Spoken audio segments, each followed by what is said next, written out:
আসসালামু আলাইকুম রহমতুল্লাহ বরকাতুহ। প্রিয় ভিউয়ার্স, আশা করি সকলেই আল্লাহর অশেষ রহমতে ভালো আছেন। আজকে আমরা পবিত্র কোরআনুল কারীমের গুরুত্বপূর্ণ একটি সূরা নিয়ে আলোচনা করব, সূরাতুল আরাফ। সূরা আরাফ তারতিব বিন নুজুল।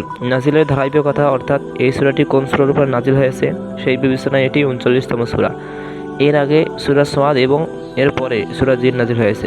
তারতিব ফিল মুসহাফ, বর্তমান কোরআন মাজিদের বিন্যাস অনুযায়ী এটি 7ম সূরা। এর আগে রয়েছে সূরা আনাম ও পরে সূরা আনফাল। এক নজরে আরাফ মাক্কি যুগের শেষ বছরে নাজিল হয়েছিল। সূরার ক্রমিক নম্বর 7, এর আয়াত সংখ্যা 206 এবং সূরাটি মাক্কি মানে মক্কাতে নাজিল হয়েছে। নামের রহস্য। আল আরফ শব্দটি ওরফ এর বহুবচন, যার অর্থ উঁচু জায়গা। জান্নাত ও জাহান্নামের মাঝামাঝি একটা উঁচু জায়গা থাকবে, ওটাকে বলা হয় আরফ। এই সূরার 46 থেকে 49 নং আয়াতে আরফবাসীদের নিয়ে আলোচনা করা হয়েছে। সেখান থেকে সূরার নাম হয়েছে আরফ। মেজর থিম: মানব সৃষ্টির ইতিহাস, আদম ও ইবলিস, অতীত জাতির ঘটনা থেকে শিক্ষা, আল্লাহর সৃষ্টি ও নিয়ামত নিয়ে ভাবা, সমকামিতার পরিণাম। মুমিন কখনো হতাশ হয় না, নেতৃত্ব দিতে হলে নৈতিকতা জরুরি। সূরার শুরু শেষ সম্পর্ক। সূরার প্রথম দিকে বর্ণিত হয়েছে নিকৃষ্ট আচরণ অর্থাৎ ইবলিসের কর্মকাণ্ড। এসেছে অহংকারের ভারে আল্লাহর আদেশ অমান্য করার কথা। আল্লাহ তাআলা সূরাটির শেষ উত্তম বৈশিষ্ট্য হিসেবে ফেরেশতাদের উদাহরণ টানলেন, অর্থাৎ কোন আচরণ হতে আমাদের সতর্ক থাকা উচিত আর কেমন আচরণ মুমিনদের জন্য মানানসই। শুরু শেষের এই আলোচনায় সূরাটি পূর্ণতা পেয়েছে। অন্য সূরার সঙ্গে সম্পর্ক। এই সূরার আগের সূরা হলো সূরা আনআম, যার শেষ অংশে আল্লাহ তাআলা বলেছেন তিনি আগের লোকদেরকে সরিয়ে দিয়ে তোমাদেরকে দুনিয়ায় ওয়ারিশ বানিয়েছেন। আর এই সূরাটির শুরুতে আল্লাহ তাআলা ওয়ারিশ এর ব্যাখ্যায় বলেন, আমি তোমাদেরকে দুনিয়ায় রাজত্ব ও ক্ষমতা দিয়েছি আর তাতে সৃষ্টি করেছি তোমাদের বেঁচে থাকার উপকরণ। শানে নজুল। সূরা আরাফ ও সূরা আনাম মাক্কি যুগে প্রায় একই সময়ে নাজিল হয়েছে, অর্থাৎ একটি আগে আরেকটি পরে। আর দুই সূরা নাজিলের হেতুও প্রায় একই, মানুষকে রিসালাতের ওপর ঈমান আনতে উৎসাহিত করা। তবে দুটো সূরার মধ্যে একটা পার্থক্য আছে। সূরা আনাম এর অধিকাংশ বার্তাই মক্কার মুশরিকদের লক্ষ্য করে বলা হয়েছিল, আর সূরা আরাফে শুধু মুশরিক নয়, আহলে কিতাব অর্থাৎ ইহুদিদেরকেও উদ্দেশ্য করে বলা হয়েছে। কারণটা পরিষ্কার, কিছুদিন বাদেই নবীজি মদিনায় হিজরত করবেন, আর সেখানকার বড় একটা অংশ ছিল ইহুদি। তারা নিজেদেরকে আসমানি কিতাবের অনুসারী বলে দাবি করে। আর সত্যি যদি তারা আসমানি কিতাবের অনুসারী হয়, তাহলে তো কোরআনের বাণী শুনেই বুঝতে পারবে এটি আল্লাহর পক্ষ থেকে এসেছে। এই জন্য তাদেরকে আগে থেকেই সম্বোধন করে বলা হচ্ছে, রাসূল আসছেন, তৈরি থাকো। তিনি দাওয়াত দিলেই তা কবুল করে নেবে, তার ওপর ঈমান আনবে। ওদিকে মুশরিকরা যে ওয়ার তুমি করেই যাচ্ছিল, এর জন্য এই সূরাতে বারবার তাদেরকে সাবধান করা হয়েছে, স্মরণ করিয়ে দেওয়া হয়েছে কঠিন আযাবের কথা।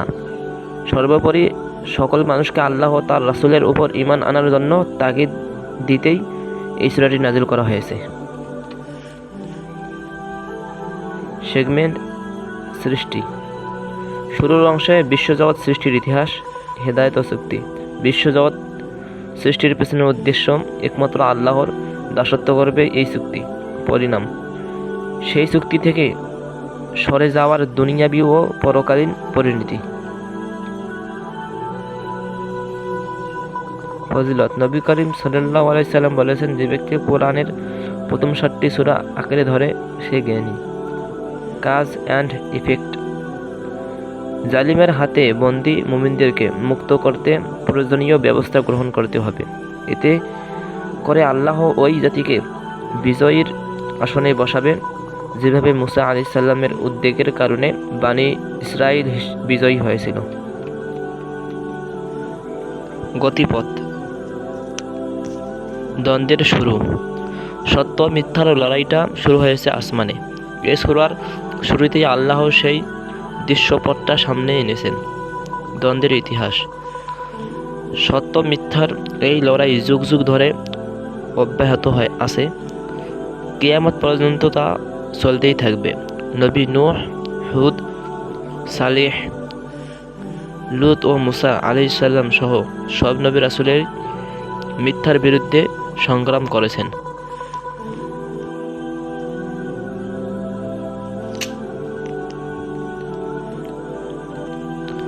দ্বন্দ্বের ফলাফল। মিথ্যার বিরুদ্ধে প্রতিবারেই সত্যের বিজয় হয়েছে। হয় মিথ্যাবাদীরা সত্য মেনে নিয়েছে অথবা ধ্বংস করা হয়েছে ওদের। শিক্ষা।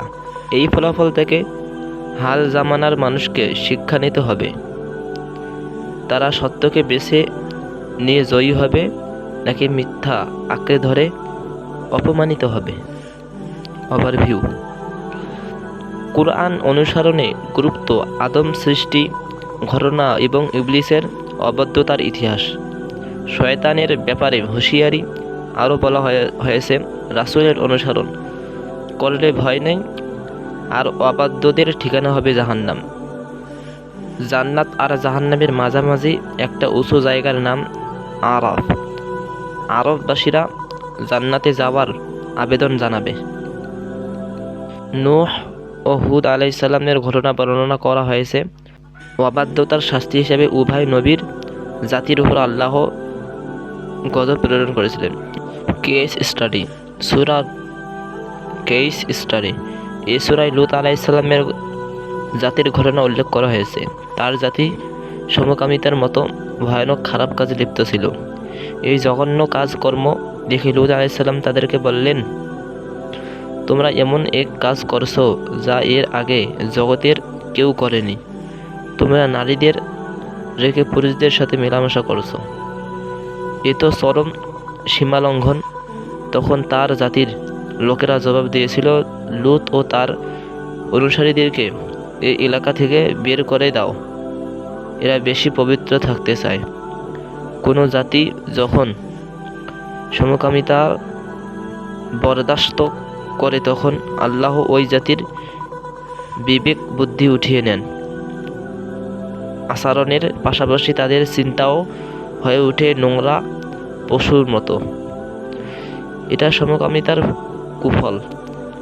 তাই সমকামিতার পক্ষে যে কোনো প্রচারণা, রাষ্ট্রীয় ও কালতি কিংবা আইনি খসড়া দেখলে সঙ্গে সঙ্গে প্রতিবাদ করতে হবে। কারণ হাদিসে এসেছে, সমকামিতার শাস্তি হলো দুজনকেই হত্যা করা। সুতরাং স্কুল মাদ্রাসার পাঠ্য বইয়ে সমকামিতার ছিটোফোঁটাও যদি থাকে তাহলে আর রক্ষা নেই, আল্লাহর গজব নেমে আসবে নিশ্চিত।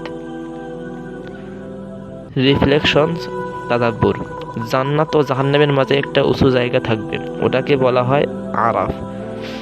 জায়গাটা উঁচু হওয়াতেই ওখান থেকে জান্নাতের ভেতরের দৃশ্য যেমন দেখা যাবে তেমনি জাহান্নামের ভেতরের দৃশ্য দেখা যাবে। যেসব লোকের ভালো কাজ ও গুনাহের কাজ সমান সমান হয়ে যাবে তাদের ঠাঁই হবে আরাফের এই উঁচু ভিটায়।